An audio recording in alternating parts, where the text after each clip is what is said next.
Hello. नमस्कार बच्चों। Chapter number 3 और 4 मैट्रिक्स और डिटरमिनेंट हमने पढ़ लिया है। और आज का हमारा जो चैप्टर है वो chapter 5 inverse of A matrix and linear equation, यानी व्युत्क्रम आव्यूह एवं रैखिक समीकरण। तो देखिए, ये चैप्टर शुरू करने से पहले हम इस चैप्टर से संबंधित कुछ टर्म्स की डेफिनेशंस वगैरह पढ़ेंगे। तो इसमें सबसे पहला है व्युत्क्रमणीय आव्यूह। अब देखिए, व्युत्क्रमणीय आव्यूह क्या होता है। आपको अगर कोई एक मैट्रिक्स ए दिया हुआ हो, फिर हम उसका अगर सारणी निकालें और उस सारणी का अगर मान 0 के बराबर नहीं है तो वो क्या होता है, व्युत्क्रमणीय होता है। तो इसकी डेफिनेशन होगी कि यदि किसी वर्ग आव्यूह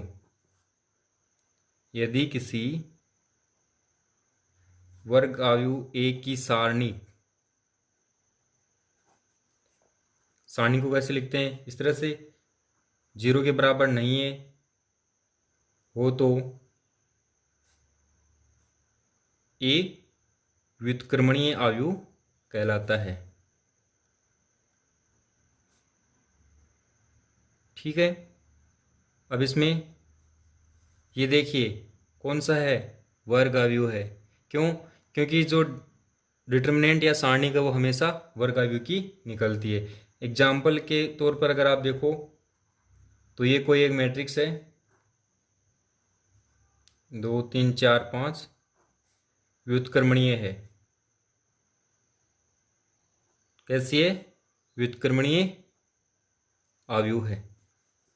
कैसे सिद्ध करेंगे इसको? क्यों? क्योंकि हम इसका डिटर्मिनेंट निकालेंगे और डिटर्मिनेंट इसका कितना आएगा। डिटर्मिनेंट की वैल्यू आपको निकालनी आती है। लीडिंग एलिमेंट जो डायगोनल का एलिमेंट है उनको मल्टीप्लाई करके बैक डायगोनल के एलिमेंट से माइनस कर देंगे तो ये आएगा -2। 0 के बराबर नहीं है तो ये क्या हो गया, व्युत्क्रमणीय आव्यूह, या इसको नॉन सिंगुलर इंग्लिश में बोलेंगे नॉन सिंगुलर मैट्रिक्स। ठीक है। अब जो दूसरा टर्म आता है वो आता है अव्युत्क्रमणीय।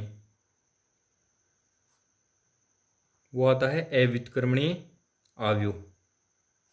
इसको बोलेंगे सिंगुलर मैट्रिक्स। ठीक है। ये इसका जस्ट अपोजिट है कि यदि किसी वर्ग आव्यूह ए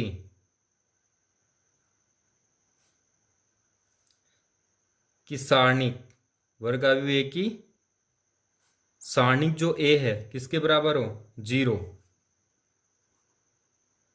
हो तो ए है वो क्या होगा, अव्युत्क्रमणीय होगा।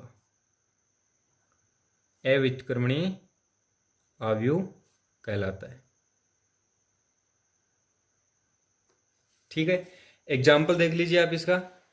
एग्जाम्पल के लिए आप कोई भी एक 2x2 की मैट्रिक्स ले लो। जैसे मैंने ये ले ली 1 2 3 6। ये एक अव्युत्क्रमणीय है। कौन सी है? अव्युत्क्रमणीय आव्यूह है। क्यों है? इसका मान निकालेंगे हम और देखिए मान कितना आ रहा है, 0। और जब किसी भी डिटर्मिनेंट का मान अगर क्या है, 0 आए तो वो क्या कहलाएगी, अव्युत्क्रमणीय यानी कि सिंगुलर मैट्रिक्स। फिर देखो जो तीसरी टर्म आती है वो आएगी वर्ग आव्यूह का सखंड आव्यूह। वर्ग आव्यूह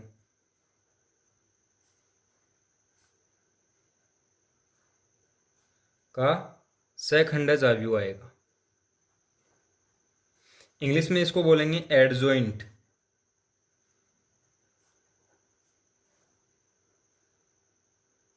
ऑफ ए स्क्वायर मैट्रिक्स। ठीक है। जो सेकंड आव्यूह है उसको क्या बोलते हैं, एडजॉइंट बोलते हैं। देखिए इसकी डेफिनेशन कि यदि किसी वर्ग आव्यूह ए, यदि किसी वर्ग आव्यूह ए, देखिए कोई भी जो आव्यूह है यानी कि मैट्रिक्स है उसको क्या लिखते हैं, इस तरह से लिखते हैं कि सारणिक, इसका क्रम भी लिख सकते हो आप, एन क्रॉस एन वर्ग अवयव है तो कि सारणिक ए के अवयव ए आई जे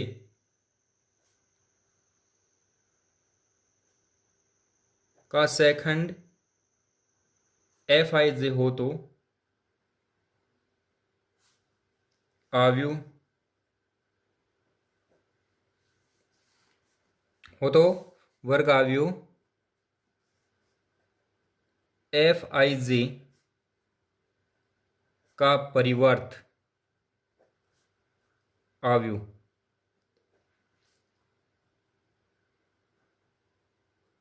ट्रांसपोज मैट्रिक्स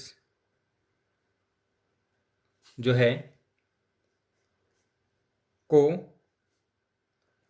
ए का सेकंड अवयव बोलेंगे। क्या बोलेंगे? ए का सेकंड अवयव।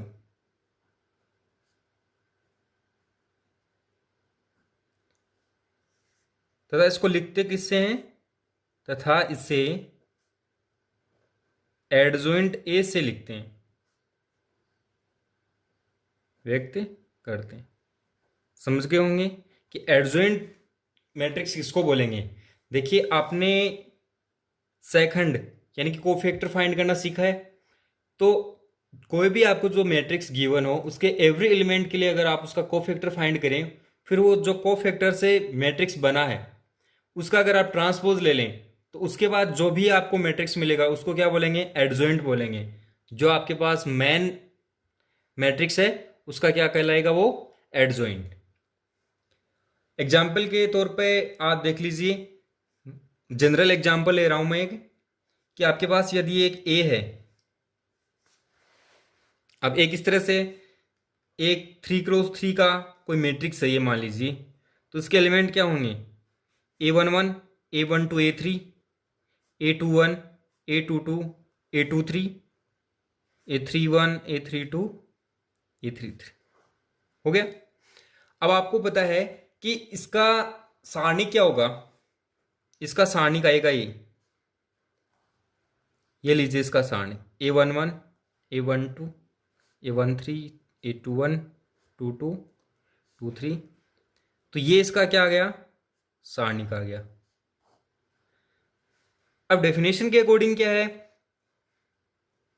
इसका सेकंड जो मैट्रिक्स है वो सेकंड मैट्रिक्स यानी इसके एवरी एलिमेंट के लिए आप उसका कोफैक्टर फाइंड करो। तो देखिए A11 का होता है F11, A12 का F12, इसी तरह से इसके कोरस्पॉन्डिंग आएगा, तो ये इसकी कोफैक्टर आ गई। ठीक है, ये कोफैक्टर की जो मैट्रिक्स है वो आ गई। फिर डेफिनेशन के अकॉर्डिंग क्या है? ये जो आपके पास एफ आई जे मिली है इसका आप क्या करो? ट्रांसपोज कर दो। इसका क्या करेंगे? ट्रांसपोज। ट्रांसपोज का मतलब आपको बताइए। ट्रांसपोज का मतलब होता है कि जो भी मैट्रिक्स से आपको गिवन है उस मैट्रिक्स का जो रो है उसको आप कॉलम की जगह लिख दोगे और जो कॉलम है उसको रो की जगह लिख दोगे। ये मैट्रिक्स है एफ आई जे, इसका आपको क्या करना है? ट्रांसपोज। तो देखिए ट्रांसपोज करने के बाद यानी कि एफ आई जे का जो ट्रांसपोज है वो कितना आया? वही आएगा F11 F12 F13, यानी जो रो थी उसको क्या बना दिया? कॉलम बना दिया। ये लीजिए, ये कंप्लीट है। ठीक है, तो ये जो मैट्रिक्स आई इसको ही क्या बोलते हैं? Adjoint of A. Adjoint of A यानी कि ए का सेकंडज अवयव। अगर आप एक छोटा सा एग्जांपल देखें, एग्जाम्पल के तौर पर आप जैसे ये मान लीजिए ये कोई मैट्रिक्स है 2x2 की 2 3 4 5। ठीक है, अब आप इसमें देखिए इसका डिटर्मिनेंट कितना आएगा? इसका डिटर्मिनेंट ये आ गया। अब डिटर्मिनेंट के जो अवयव हैं उसका आप क्या निकालोगे? कोफैक्टर्स निकालोगे। देखिए डायरेक्टली कोफैक्टर निकालेंगे प्लस माइनस माइनस प्लस आपको मैंने चिन्ह पहले ही बता दिया है क्या होता है, प्लस माइनस माइनस प्लस होता है। मैं यहां पर अलग अलग ना लिखकर एक ही जगह लिख रहा हूं, डायरेक्ट लिख रहा हूं। 2 के लिए कितना आएगा देखिए 5 आएगा और वो कैसा होगा प्लस, तो ये 5। फिर 3 के लिए 4, लेकिन वो इस माइनस से मल्टीप्लाई होगा तो -4। 4 के लिए आएगा 3, ये माइनस का आएगा, ठीक है। और 5 के लिए आएगा 2, ये प्लस। ये क्या आ गया इसका सेकंडेज जो मैट्रिक्स है वो आ गया। अब इसको आप जब ये कोफैक्टर के लिए आ गया, अब इसका सेकंडेज मैट्रिक्स यानी कि एडजॉइंट ए निकालने के लिए, एडजॉइंट ए जब आप निकालोगे तो वो ये जो मैट्रिक्स आई है इसका क्या निकालते हैं ट्रांसपोज। तो आव्यू जो ए है, आव्यू ए की सेकंडेज मैट्रिक्स,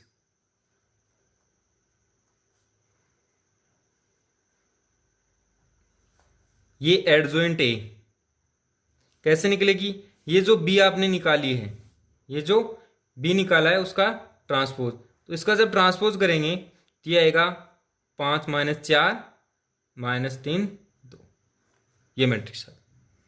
अब आप नोट लगा के एक चीज और लिखिए,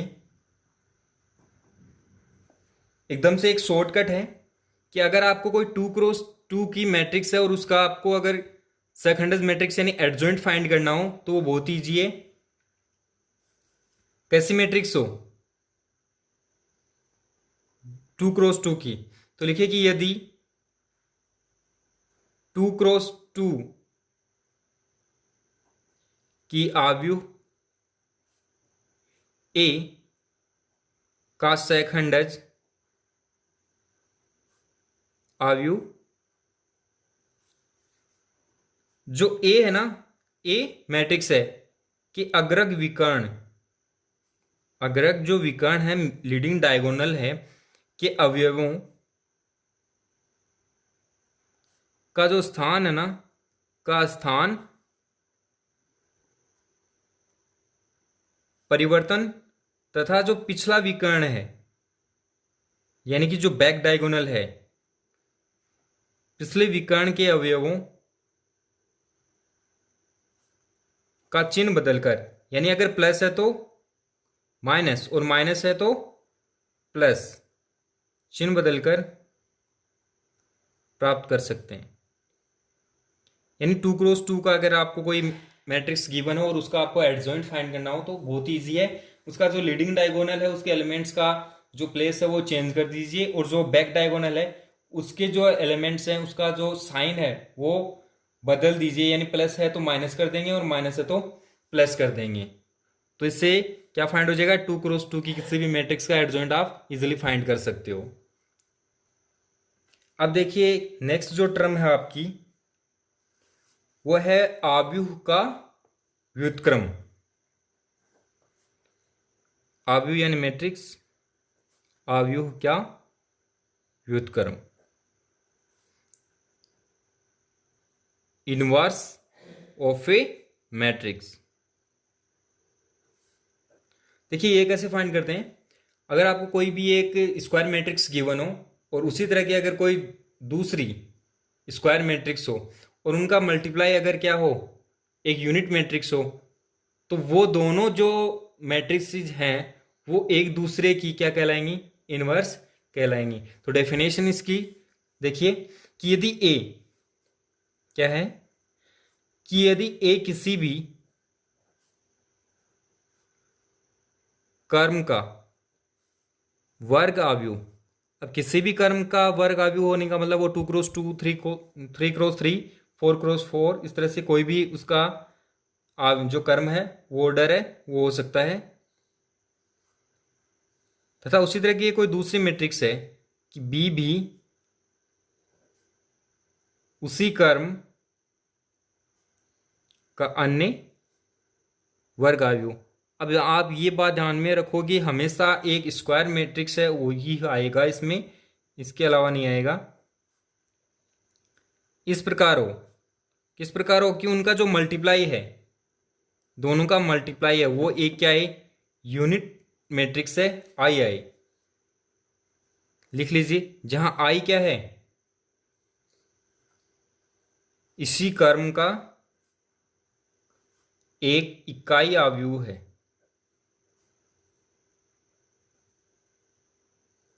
ठीक है, तो ये जो बी मैट्रिक्स है, तो बी अवयव ए का व्युत्क्रम अवयव कहलाता है।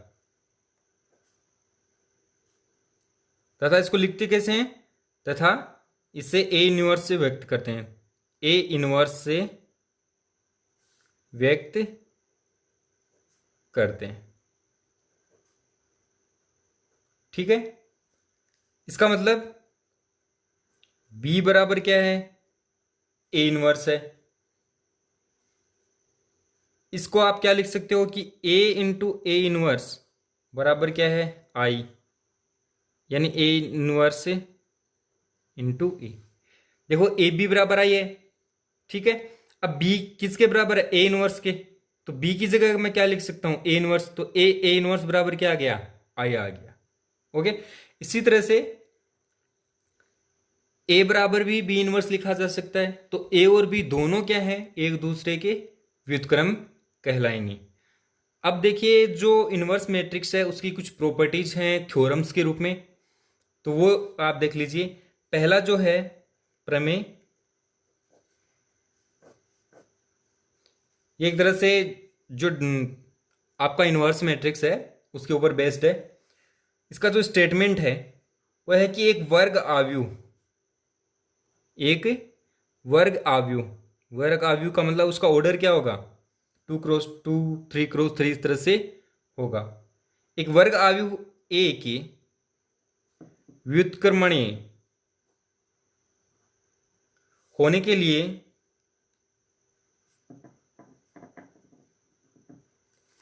आवश्यक एवं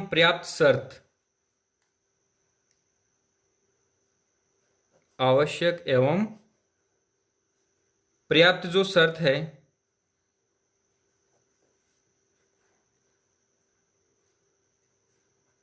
क्या है कि जो ए है उसका डिटर्मिनेंट है वो नॉट इक्वल टू क्या आना चाहिए, 0। आपको कोई भी एक स्क्वायर मैट्रिक्स ए गिवन हो और उसका आपको क्या फाइंड करना हो, व्युत्क्रमण फाइंड करना हो, तो वो तभी पॉसिबल होगा जब उसके जो डिटर्मिनेंट है उसकी वैल्यू क्या आएगी, नॉट इक्वल टू 0 आएगी। अब आप नेक्स्ट देखिए, एक थ्योरम है, एक प्रमेय कि यदि ए तृतीय क्रम का एक वर्ग आव्यूह हो तो ए इंटू एडजॉइंट ए बराबर है डिटर्मिनेंट ए I3 बराबर है एडजॉइंट ए इंटू ए। यहां पर I3 क्या है, एक यूनिट मैट्रिक्स है, इकाई आव्यूह है, किस क्रम का, 3x3 का। तो इसका प्रूफ आप देखिए, इसको किस तरह से प्रूव करेंगे। 3x3 का कोई एक मैट्रिक्स ए है, तो क्या होना चाहिए कि A into adjoint A equal to आ रहा है डिटर्मिनेंट ए I3 की। तो सबसे पहले आपको एक 3x3 का आव्यूह मानना पड़ेगा। तो माना ए बराबर, जनरल मानेंगे तो A11 A12 A13 A21 22 23 A31 A32 A33, ये क्या हो गया, 3x3 का आव्यूह क्या है, 3x3 का वर्ग आव्यूह है। ठीक है, अब आप देखिए इसका एडजॉइंट क्या आएगा, इसका एडजॉइंट देखिए, एडजॉइंट क्या होता है, इसके एलिमेंट्स का जो कोफैक्टर है उनसे जो मैट्रिक्स मिले उसका ट्रांसपोज। तो मैं इसको डायरेक्ट लिख रहा हूं, F11 F12 F13 F21 22 F23 F31 F32 और F33, ये क्या आ गया, इसका एडजॉइंट ए आ गया। अब आपको जो प्रूव करना है उसके अंदर क्या दिया हुआ, आपको ए इंटू एडजॉइंट ए फाइंड करना है। ठीक है, तो ए इंटू एडजॉइंट ए आप फाइंड करो, तो लिख लेते हैं ए इंटू एडजॉइंट ए। अब ए की वैल्यू तो क्या है, ये है,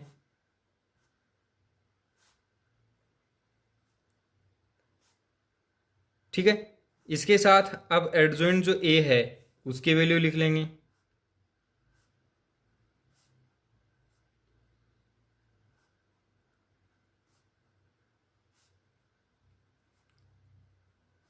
फिर इसका क्या करेंगे, मल्टीप्लाई करेंगे।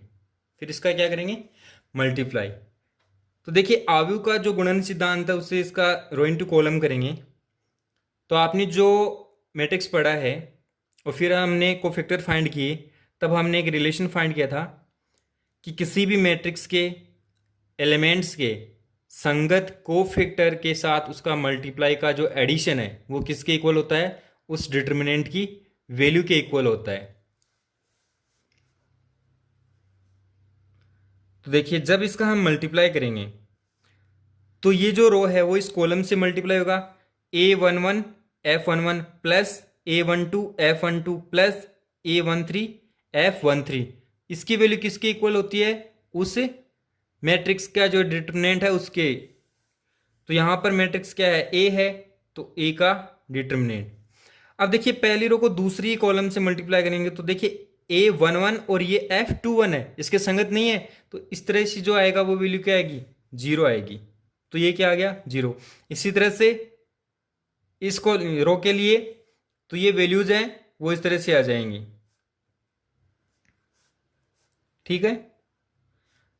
अब यहां से आप जो डिटर्मिनेंट ए है वो कॉमन ले सकते हो। ये क्या आएगा, ए को क्या कर लिया आपने, डिटर्मिनेंट ए को बाहर ले लिया। ये ए है और ये क्या है, एक यूनिट मैट्रिक्स है, ये क्या है, I3, ठीक है। ये वैल्यू आ गई। इसी तरह से इसका जो दूसरा पार्ट है, इसी प्रकार जो एडजॉइंट ए है इंटू ए, इसको सिद्ध कर सकते हो आप, सेम है, ठीक है। इसका मतलब जो समीकरण एक और जो दो आई हैं, तो समीकरण एक व दो से आप क्या लिख सकते हो, आप लिख सकते हो कि adjoint A into A is equal to AI3 equal to A into adjoint A, या आप किसी भी तरफ लिख दो, इक्वल ही है, ठीक है। तो ये इसका प्रूव हो गया। अब आप देखिए अगर इस तरह की आपको कोई वृत्त आव्यूह यानी कि स्क्वायर मैट्रिक्स दी हुई हो, तो कुछ और भी जो प्रूफ्स हैं या फिर रिजल्ट्स हैं वो आप लिख सकते हो। इसके लिए आप लिख लीजिए कि अगर ए तथा बी एन क्रम का वर्ग आव्यूह हो, किस तरह का हो, एन क्रम का वर्ग आव्यूह, तो आप कुछ रिजल्ट लिख सकते हो। इससे क्या लिख सकते हो कि ए इंटू एडजॉइंट AIN है, यहां हमने 3 ऑर्डर के लिए प्रूव किया था। अगर इसका ऑर्डर n हो तो भी ये वैल्यू है वो सेटिस्फाई होगी, ये जो कंडीशन है, रिजल्ट है, वो क्या होगा, वेरीफाई होगा, ठीक है। दूसरा आप क्या लिख सकते हो कि एडजॉइंट ऑफ एडजॉइंट ए, वो आएगा ए की जो डिटर्मिनेंट है उसकी पावर n-2 ए, यानी एडजॉइंट का फिर से अगर आप एडजॉइंट निकालो तो उसकी जो वैल्यू आएगी वो डिटर्मिनेंट की power n-2 into matrix A आएगी। इसी तरह से अगर आप निकालना चाहो कि adjoint of A of transpose, adjoint of A transpose, इसका जब आप निकालोगे तो ये एडजॉइंट ए के ट्रांसपोज के इक्वल आएगा। क्या निकाल रहे हो, ए के ट्रांसपोज का एडजॉइंट निकाल रहे हो, तो वो किसके इक्वल आएगा, एडजॉइंट ए के ट्रांसपोज के इक्वल। एक और उसका है कि एडजॉइंट ऑफ ए बी, यानी ए बी है उसको आपने पहले मल्टीप्लाई किया और फिर उसका एडजॉइंट निकाल रहे हो, तो वो आएगा adjoint B into adjoint A, ठीक है। ये आप याद रखोगे। अब नेक्स्ट थ्योरम देखिए आप, नेक्स्ट थ्योरम में क्या है कि प्रत्येक व्युत्क्रमणीय आव्यूह का व्युत्क्रम आव्यूह अद्वितीय होता है। यानी जो इनवर्स मैट्रिक्स होती है वो क्या होती है, यूनिक होती है, अद्वितीय होती है, यानी सिर्फ एक ही यूनिट जो इनवर्स मैट्रिक्स है वो एग्जिस्ट करती है। तो देखो इसको किस तरह से प्रूव करेंगे, तो सबसे पहले हमें कोई मैट्रिक्स मानना पड़ेगा। तो हम मानेंगे कि माना ए एक व्युत्क्रमणीय आव्यूह है। क्या है, व्युत्क्रमणीय आव्यूह है, ठीक है। तथा बी और सी दो मान रहे हैं, देखो, तथा बी व सी इसके दो व्युत्क्रम आव्यूह हैं।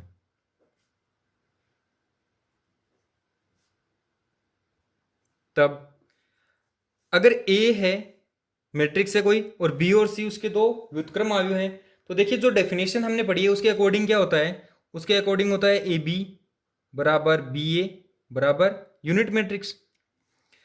ये तो बी के लिए, अगर सी भी इसका इनवर्स मैट्रिक्स हो तो ए सी बराबर सी ए बराबर भी क्या आएगा, एक यूनिट मैट्रिक्स आएगा।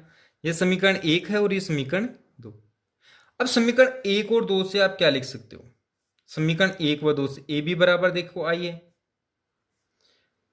सी ए बी बराबर सी आई। ये साचर्यता का जो नियम है उसके अनुसार आप लिख सकते हो। कौन सा नियम है ये, साहचर्यता का नियम है, ठीक है।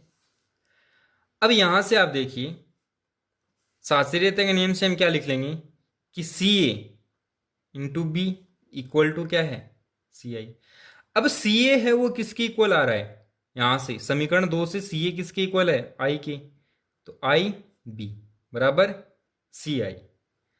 और आपको जो पता है कि किसी भी मैट्रिक्स को अगर आप यूनिट मैट्रिक्स से मल्टीप्लाई करेंगे तो वो ही मैट्रिक्स आपको फिर से मिलेगी। इसका मतलब ये क्या आ गया, ये b इक्वल टू सी आ गया। यानी b और c दोनों क्या है, एक ही मैट्रिक्स है, दो अलग अलग मैट्रिक्स नहीं है। इसका मतलब ये क्या है, यूनिक है। अतः व्युत्क्रमणीय जो आव्यूह है, व्युत्क्रमणीय आव्यूह का व्युत्क्रम जो है अद्वितीय होता है। क्या होता है, यूनिक होता है। अब आगे की थ्योरम देखिए कि यदि ए तथा बी एक ही क्रम के व्युत्क्रमणीय वर्ग आव्यूह हैं तो ए बी का जो इनवर्स है इक्वल टू होगा B inverse dot A inverse. अब इसका हम प्रूफ देखेंगे। क्या प्रूफ करना है आपको कि अगर ए और बी दो व्युत्क्रमणीय आव्यूह है ना तो उनका ए बी इनवर्स है वो किसके इक्वल टू है, B inverse dot A inverse. तो सबसे पहले हम मानेंगे, आपको देखो ए और बी दो तो जो वर्ग आए हैं वो दिए हुए हैं, तो लिख लो कि ए व बी एक ही क्रम के वर्ग आव्यूह हैं, ठीक है। और क्या दिया हुआ आपको, तो देखो जब ए और बी दोनों एक ही क्रम के वर्ग आव्यूह हैं तो इनका जो गुणनफल है ए बी वो भी संभव है। इसका मतलब ए बी संभव है, गुणन जो ए बी है वो संभव है। therefore ए व बी व्युत्क्रमणीय आव्यूह है, ये भी आपको दिया हुआ है, ये भी आपको क्या हुआ है, दिया हुआ है। जब ये दिया हुआ है इसका मतलब ए अगर व्युत्क्रमणीय है तो डिटर्मिनेंट ए की वैल्यू क्या है, नॉट इक्वल टू 0, तथा बी के लिए भी इसकी डिटर्मिनेंट वैल्यू क्या है, नॉट इक्वल टू 0। इसका मतलब अगर आप ए बी का डिटर्मिनेंट फाइंड करोगे तो वो क्या आएगा, determinant A determinant B not equal to 0 आएगा। जब ये दोनों 0 नहीं है तो इनका मल्टीप्लाई भी 0 नहीं हो सकता है। इसका मतलब है कि ए बी व्युत्क्रमणीय है। क्या है, ए बी व्युत्क्रमणीय वर्ग आव्यूह है, ठीक है। इतना सिद्ध हो गया। अब हम मानेंगे कि अब एक आव्यूह सी इस प्रकार से है कि सी बराबर क्या हो, बी इनवर्स ए इनवर्स, ठीक है। अब देखिए जो ए बी है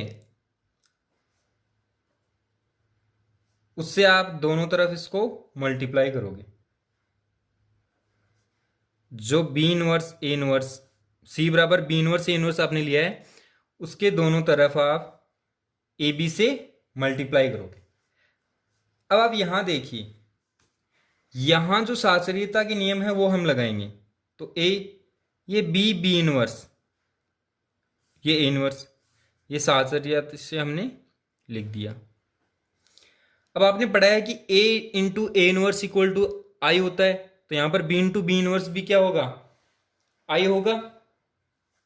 ओके, तो ये ए, ये आई, ये ए इनवर्स।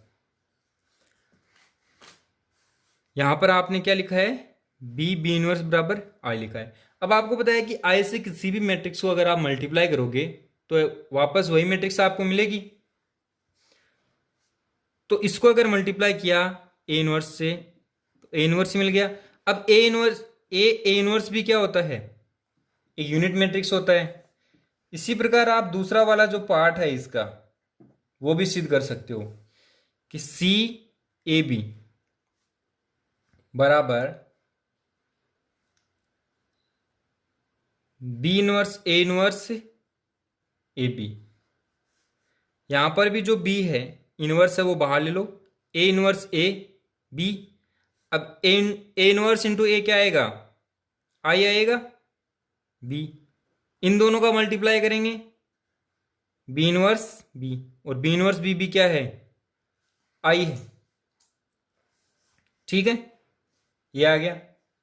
इसका मतलब ए बी सी बराबर सी ए बी आ गया। ठीक है, तो इससे आप क्या लिख सकते हो, अतः आव्यूह